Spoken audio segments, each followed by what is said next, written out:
నాకు ఎంపీ గెలిపించారు మీరే, లాస్ట్ టైం ఎమ్మెల్యే గెలిపించారు మీరే. మా సీఎం కేసీఆర్ గారు, మన సీఎం కేసీఆర్ గారు అప్పుడు మీ ఆశీర్వాదంతో మంత్రిలో కూడా నాకు స్థానం వచ్చింది.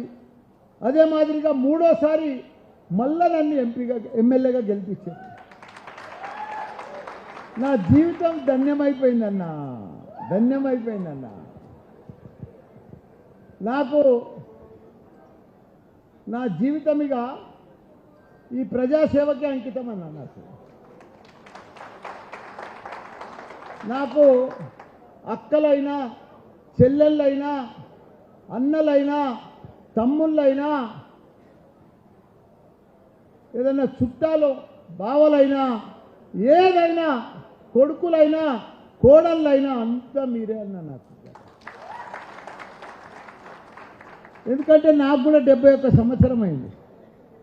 నేను ఇక్కడ మళ్ళీ రాజకీయంగా ఇప్పుడు నిలబడేగా, ఇది లాస్ట్ 5 ఏళ్ళు. నాకు మీకు మంచిగా సేవ చేస్తా, అన్ని రకాల కూడా ఇప్పటికే చేసిన.